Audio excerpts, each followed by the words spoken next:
Disse-lhes, pois, Jesus outra vez: paz seja convosco. Olha, essa foi a primeira palavra de Jesus, quando alguém nasceu de novo. Sabia? Foi aí que os discípulos nasceram de novo. A Bíblia diz que Jesus soprou o Espírito sobre eles. Soprou. Até aí, até esse dia, ninguém era convertido. Olha, é interessante isso, né? Ninguém era convertido, porque Jesus ainda não tinha morrido. Então, o sacrifício redentor de Jesus ainda não tinha acontecido. As pessoas só puderam se converter depois da ressurreição de Jesus.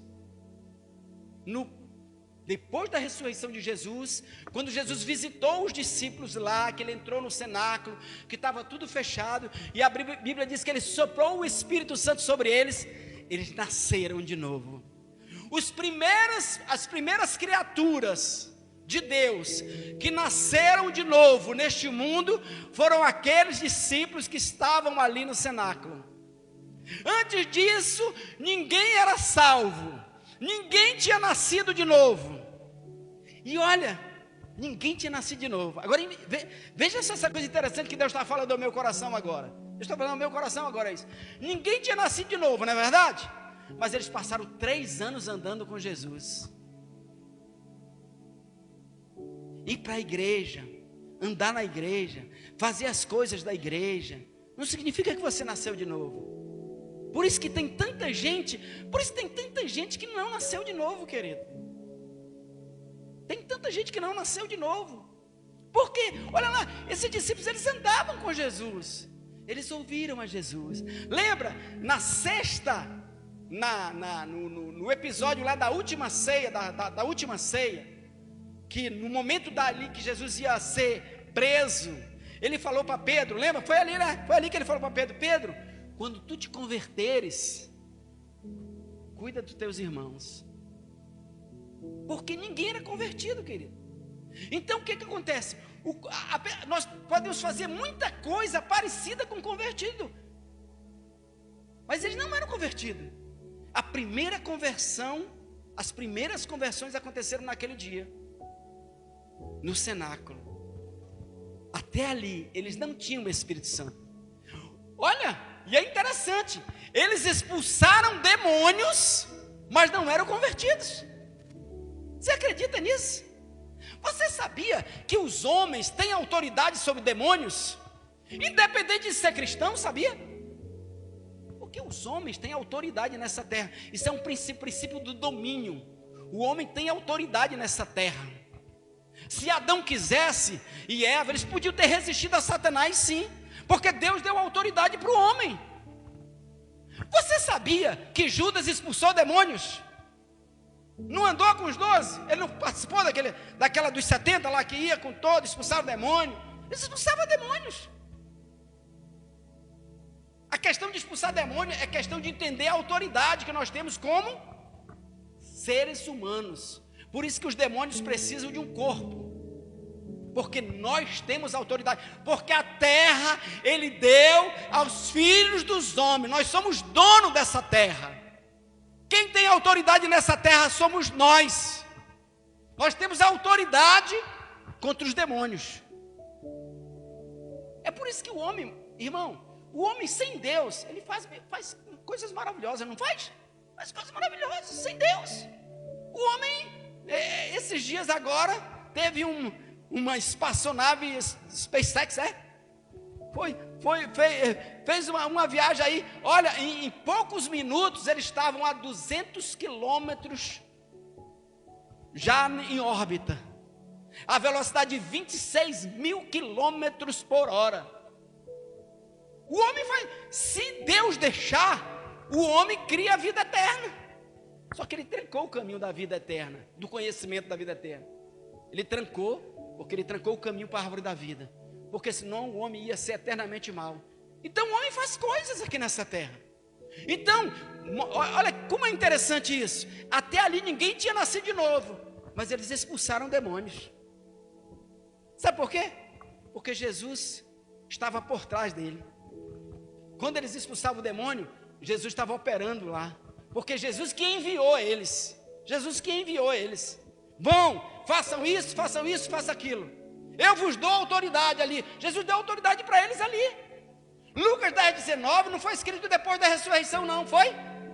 Foi antes da ressurreição. Eu dou autoridade. Jesus delegou autoridade, eles tinham autoridade, mas eles não eram convertidos. Você acredita? Judas expulsou demônios. E depois ele traiu a Jesus. Quando nós nascemos de novo, Ele derrama a sua paz sobre nós. Ele derrama a sua paz. Paz seja convosco. Aí, assim como o Pai me enviou, eu envio a vós. Ele disse, ó, a minha missão é a mesma de vocês. Qual é a missão de Jesus? A missão de Jesus está lá, Pedro fala lá em Atos capítulo 10, se eu não me engano, ele diz assim, ó, porque ele falando da obra de Jesus, ele diz que Jesus Cristo de Nazaré foi ungido com o Espírito Santo e com poder, e ele andou por toda parte fazendo bem e curando todos os oprimidos do diabo, porque Deus era com ele. Esse era o trabalho de Jesus, e por toda parte fazendo bem e curando todos os oprimidos do diabo. E aí ele diz aí, assim como o Pai me enviou, eu envio a vocês. Essa é a nossa missão, andar por toda parte, curando todos os oprimidos do diabo. Mais importante que diz assim, ó, e ele ungiu a Jesus de Nazaré, com o Espírito Santo e com poder. E ele andou por toda parte, fazendo bem e curando todos os oprimidos do diabo.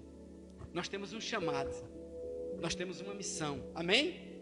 E aí, foi o começo da missão. Foi o começo da missão.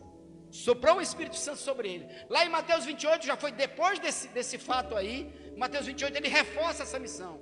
Ide por todo mundo, pregai o evangelho a toda criatura. Aquele que crer e for batizado será salvo, quem não crer será condenado. Essa é a nossa missão. Mas, e aí, pastor, eu quero cumprir a missão, eu quero fazer a missão, mas nós precisamos estar preparados para cumprir a missão. Há uma preparação para a missão. O meu tema hoje é consagrados para cumprir o propósito. Amém? Diga, eu preciso me consagrar para cumprir o propósito. Amém, querido? Para você ser salvo, você não precisa se consagrar. Você basta crer em Jesus, crer no sacrifício dele. Mas para você cumprir o propósito, você precisa se consagrar. Você precisa ter comunhão com ele. Olha que a Bíblia diz, Deus ungiu a Jesus de Nazaré com o Espírito Santo e com poder. Nós precisamos, para cumprir a missão, nós temos que nos consagrar. Cara, isso parece meio pentecostal, meio legalista, mas não, querido, você pode observar isso em toda a Bíblia. Então vou mostrar algumas passagens aqui, que quando Deus dá uma missão para alguém, primeiro ele capacita, não é verdade? Lembra? E recebereis poder, ao descer sobre vós o Espírito Santo. Já eram salvos, eles já eram salvos. Deus já tinha soprado o Espírito sobre ele. Isso foi depois, isso aqui foi 40 dias depois, foi na ascensão, quando ele ascendeu ao céu. E recebereis poder. Ele disse, olha, fiquem em Jerusalém, não vá para a missão, fiquem em Jerusalém, até que do alto sejais revestido de poder, porque não muito depois desses dias se cumprirá a promessa. Lembra? João batizou com água, mas eu vos batizarei com o Espírito Santo não pouco depois desses dias. E aí ele está falando do revestimento de poder, da unção. Ele diz, fique em Jerusalém, até que do alto seja revestido de poder. Fala da capacitação para a obra de Deus. O povo de Israel foi para o Egito, ficou lá como escravo, preso por 400 anos, depois chegaram livres, mas terminaram como escravo. Depois de 400 anos eles voltaram, Deus os resgatou de lá através de Moisés, né? E aí começa um novo tempo, uma nova dispensação. Vai chegar o período da lei, o tempo da lei. O próprio Deus desceu dos céus cara, desceu no Monte Sinai. Cara, aquilo ali foi uma coisa majestosa, querido. A corte do céu desceu no Monte Sinai. Eu me lembro quando a corte de Portugal veio para o Brasil, né? Cara, muita pompa. A corte de Portugal veio para Portugal, era uma potência econômica da época. A corte veio para o Brasil. Aí a corte do céu veio para o Sinai. Aí o Moisés deu todas as instruções para o povo, ninguém podia se aproximar muito. Se algum animal tocar o monte, será apedrejado e passado por um dardo. Cara, tinha anjos ali, guardando aquele lugar. Olha aí, pastor Eric, mandaram o GSI lá na frente, mandaram o serviço secreto lá na frente, os anjos estavam lá cercando aquele lugar, porque a corte do céu desceu para aquele lugar. E Deus convidou o povo para se chegar, mas eles ficaram apavorados com a glória de Deus. Aí Moisés subiu lá, mas como ele subiu? A Bíblia diz que ele ficou 40 dias lá, sem comer e sem beber. É o jejum mais radical da Bíblia. Nem Jesus fez esse jejum, porque o jejum de Jesus foi só sem comer. Mas imagina, ele estava na presença da glória, ele andava na presença do Deus Todo-Poderoso, daquele que dá a vida. Ele nem precisava disso lá, porque ele foi sustentado pelo Altíssimo, Deus Todo-Poderoso. Mas ele foi lá por quê? Porque ia começar um novo tempo na história de Israel. Ia se inaugurar o tempo da lei, sabe? Moisés contemplou, Deus gravou os 10 mandamentos ali nas tábuas. Um momento de glória poderoso ali, Deus gravou nas tábuas. Moisés teve que se consagrar, porque ele ia começar um novo ministério agora, o ministério da lei. Era um novo tempo, uma nova legislação, e o Israel ia se tornar uma nação que não era nação, era um bando de escravos, e agora com o novo tempo, o que acontece? Tem que se preparar. Êxodo 24, exatamente, 15 a 17, olha lá. Tendo Moisés subido, uma nuvem cobriu o monte. Né? Uma nuvem cobriu o monte quando Moisés subiu. Uma nuvem cobriu Jesus quando ele ascendeu ao céu, né? Uma nuvem cobriu. Vai lá, próximo. E a glória do Senhor pousou sobre o monte, e a nuvem o cobriu por 6 dias. Cara, esse negócio de tempo tem muito a ver com as coisas de Deus. Por que 6? Por que não 3? Por que não 4? Por que não 5? 6 era o tempo da preparação, querido. Deus estava... Moisés, ele entrou numa outra atmosfera, querido. Ele era humano e entrou na atmosfera da presença de Deus. 6 dias. E a glória do Senhor pousou. Querido, tudo que tem na Bíblia, querido, tem um significado. Essa coisa dos dias e tal. Jesus vai voltar no 3º dia. Tudo tem. O cordeiro foi preparado no 10º dia e foi comido, foi sacrificado no 4 dias depois. 4 dias depois. Então, e a nuvem cobriu por 6 dias. Ao 7º dia, olha lá. O 7º é sempre o momento da revelação do Senhor. Deus se revela no 7º. Jesus vai se revelar no 7º dia. No 7º dia, do meio da nuvem, chamou o Senhor a Moisés.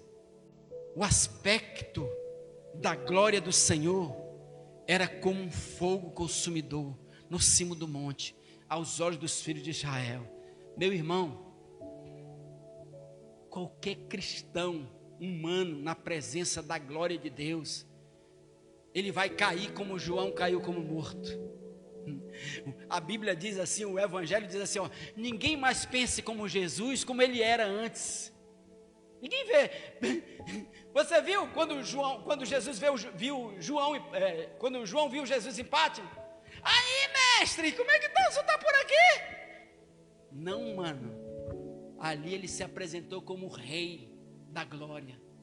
A Bíblia diz que João caiu como morto no chão, porque ele estava cheio seus olhos eram como chamas de fogo, seus cabelos, era algo maravilhoso, majestoso, sobrenatural. E Moisés, entrando pelo meio da nuvem, subiu ao monte, e lá permaneceu 40 dias e 40 noites.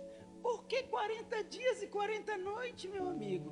Por que Jesus ficou 40 dias no deserto? Por que os discípulos ficaram 40 dias ali, antes do Pentecostes? Por quê?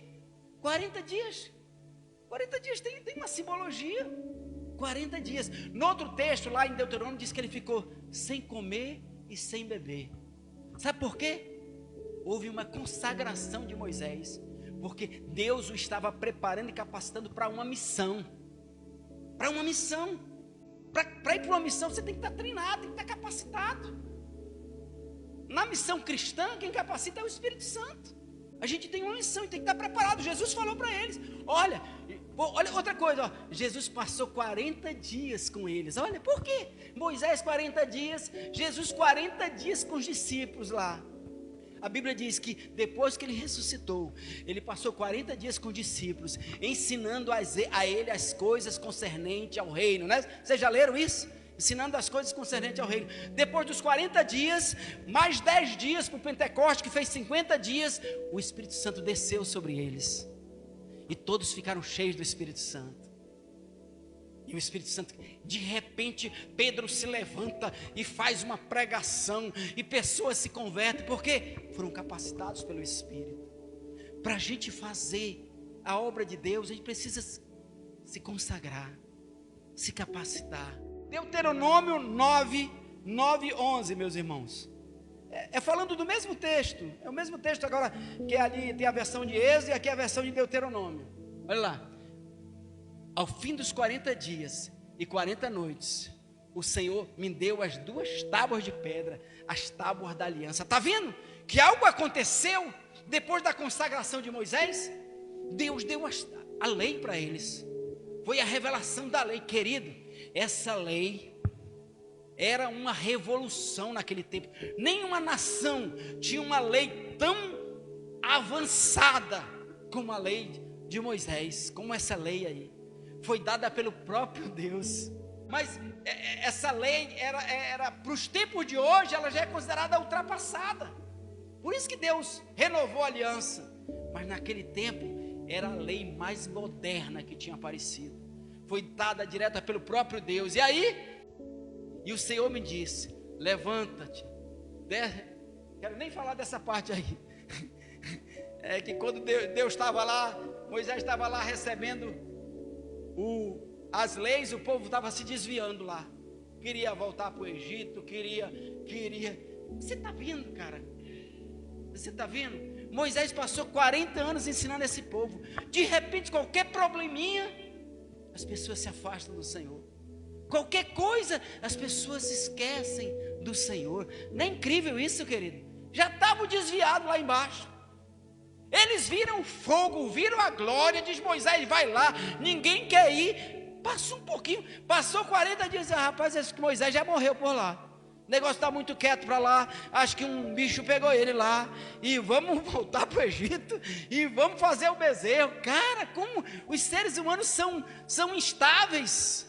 Não é verdade? Vamos voltar de novo. E pronto. Aí Deus diz: vai, Moisés, que a bronca já está feia lá. Já deu B.O. lá. Volta lá, porque... Mas o que eu quero mostrar aí, esse ponto é isso. É a consagração de Moisés, amém? Agora vamos lá para Mateus. Mateus 4, 1, 2. Querido, Mateus 4, 1, 2. O próprio Jesus se preparou para o ministério dele. Vocês sabem, né? Que Jesus se preparou para o ministério. O ministério dele oficialmente começou depois que ele foi para o deserto. Depois que ele foi batizado por João.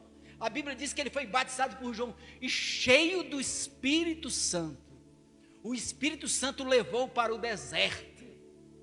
né? Existe essa coisa de que se tem problema na nossa vida, é porque nós estamos desviados, é porque nós não estamos obedecendo a Deus, essa coisa, cara, eu fico indignado com os excessos, para todos os lados, está entendendo? E esse é não, o Espírito levou Jesus para o deserto. Deus pode nos levar para o deserto, para nos ensinar, cara, que pode contar uma pessoa que nunca teve problema? Ela vai falar o quê? Experiência de quê? Eu estava conversando com alguém hoje, com alguém nesses dias, acho que ele não era nem cristão evangélico, mas ele disse assim, poxa, os homens de Deus todos tiveram lutas, não foi? É verdade. Como é que Deus vai trabalhar numa vida de alguém que nunca teve problema? Tudo deu certo, sim, como é que o cara vai ser aperfeiçoado? Os desertos, as guerras, as lutas, elas nos capacitam. Dê glória a Deus, porque Deus está te treinando, te capacitando. Amém? Aí Jesus também. Jesus, olha lá, vamos lá, Mateus 4, 1, 2. A seguir foi Jesus levado pelo Espírito ao deserto. O deserto tem uma simbologia, né? Deserto é um lugar vazio, um lugar, clima, calor. No deserto, de dia é super quente, de noite é super frio. No deserto não tem água, no deserto falta um monte de coisa. Então, espiritualmente, Jesus foi levado para o deserto para quê? Para ser tentado pelo diabo ainda. Olha lá, para. Alguém hoje ia dizer, isso não é Deus. Como é que Deus permite que esse problema aconteça? Mas foi levado para ser tentado pelo diabo, para ele ser treinado. Diga, nossas provações, nossas lutas, nossas guerras, é Deus nos capacitando para nos elevar para um nível superior. Amém, querido? Meu irmão, quando eu comecei isso aqui, foi tanta guerra. Pastor Eric começou o trabalho aqui, lá veio a pandemia. Rapaz, é guerra, meu amigo. E é guerra para você vir para a igreja, querido. É guerra para você fazer algo para Deus. É guerra. Por isso que, e aí, o que acontece? Quando a gente cede às nossas guerras, às nossas lutas, o inimigo diz, aqui eu vou dominar ele. Se toda vez que você vir para a igreja, tem um problema, tem uma luta, e você, estou com um problema e tal, não vou. Aí, na próxima, o diabo diz, vou botar mais uma luta para ele. Você está produzindo luta. Porque se eu der um problema para ele, ele desiste. E aí, ele para. O maior objetivo do diabo é nos paralisar, querido. Sabe? Preocupação, ansiedade. Isso é a maior estratégia do diabo para roubar nossa alegria, nossa paz, nossos sonhos. E é por isso que a gente resolve um problema, tem outro. Eu tenho cliente, às vezes estou preocupado com um cliente ali, vê se aquele, aparece outro. Eu estava ministrando a vida do Gabriel, eu disse, Biel, a gente tem que olhar para as coisas boas. Às vezes acontece 3 coisas boas, 4 coisas boas, e uma ruim. A gente fica conectado naquela uma ruim, e esquece as 4 boas, que Deus tem feito na nossa vida. Então, cara, a principal estratégia do diabo é nos paralisar. E não adianta parar, querido. Se parar, enfraquece. Se parar, desanima. Se parar, desiste. É guerra. Não vou parar. Ninguém vai me parar em nome de Jesus. Eu me sinto muito bem quando eu ajudo alguém. Essa semana eu visito pessoas que não são daqui da igreja, querido. Para mim o reino de Deus não é só a igreja, fazer o que só para a igreja. Eu visito pessoas que não são daqui. Eu fui lá ministrar, abençoar amigos, parentes às vezes. Porque isso faz bem. Quem mais ganha é quem faz. Melhor é dar do que receber. Pode crer, funciona, querido. Se o diabo estiver te atacando, arranja alguém para te ajudar naquele dia. Alguém para você ministrar. Liga para alguém que você sabe que está precisando. Sabe, hoje as coisas muito é em função do que, se eu vou levar para a igreja, se eu vou, não, sirva a Deus servindo as pessoas, e você vai ver Deus se levantar em teu favor, Deus te ajudar, Deus cuida. Ele diz que quando a gente cuida, você conhece Isaías 58, quando a gente cuida dos outros, Ele diz: a tua cura brotará sem detença, a glória do Senhor será a tua retaguarda, o Senhor te fartará até em lugares áridos, serás como um manancial cujas águas jamais faltarão. Amém? E olha aí, Jesus foi levado pelo Espírito ao deserto para ser tentado pelo diabo. Próximo. E depois de jejuar 40 dias e 40 noites, teve fome. Olha lá, depois de jejuar 40 dias e 40 noites, teve fome. Por que só depois dos 40 dias? Porque foi o momento da prova dele. Querido, encontro com Deus. A salvação não vai ser uma palavra, não. Eu quero. Jesus disse que muitos dirão que creem nele, mas são mentirosos. Quem crê, obedece. Quem crê, ama. Quem crê, o que é, Senhor? Fala aí.